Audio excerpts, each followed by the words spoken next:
Hello everyone, so now we're gonna using the Padlet app. So before that, what is Padlet app? Padlet app is a digital wall where you can post anything you want. It's like a giant online whiteboard but much more versatile. Here's quick guide to help you get started.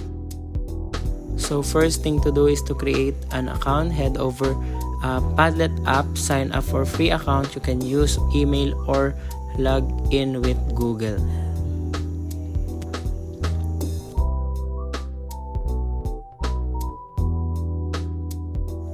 Next thing to do is make your first Padlet. So once you're logged in, click the big create a Padlet button. Choose a template or start from scratch. There are also cool templates from different purposes like brainstorming, project planning, or even making a digital art gallery. Give your Padlet a title and description and customize its look, different colors, backgrounds, and layouts.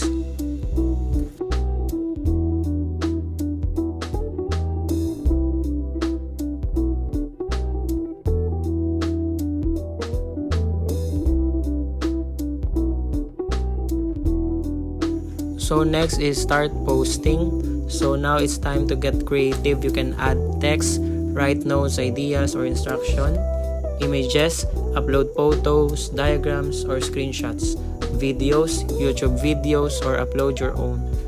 Links, share website, address, or files. And files, upload documents, presentation, or even audio recordings.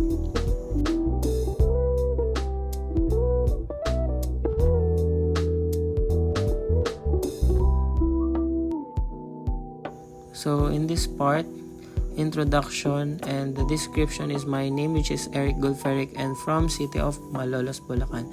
And after that, I insert my formal picture and publish it. After you publish, and that is one of my Padlet. So I create also another Padlet, and since I love dancing, so the subject is dancing and the description is festival dance, since I love dancing festival dance. So and also I insert my picture during the competition. And after you upload and publish again,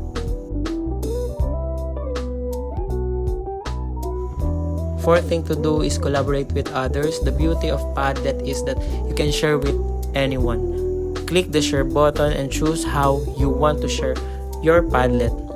Public, anyone can see and contribute. Private, only people invite can see and edit. When others join your Padlet, they can post their own content, comment on existing posts, and even rearrange things.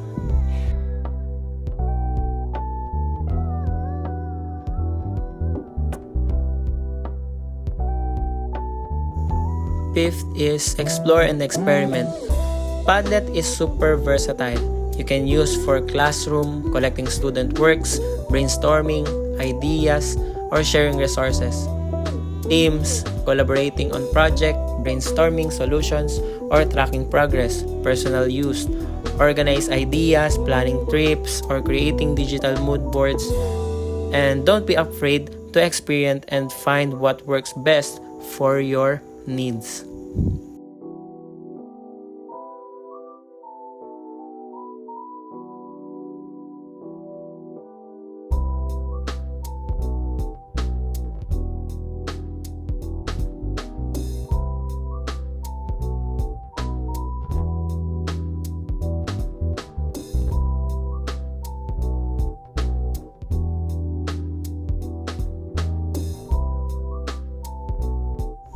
We can also rename our title and make a description about the Padlet that we make.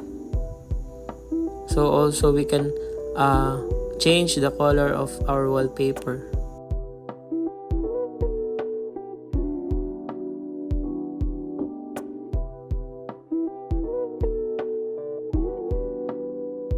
So in this part, we can search our Padlet, so that is the reason why we need to rename our Padlet so that we can search easily.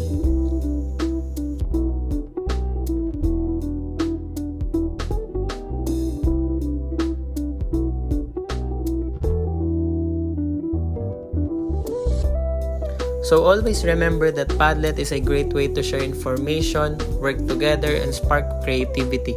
It's simple to use, visual appealing, and perfect for wide range of tasks. Happy Padletting!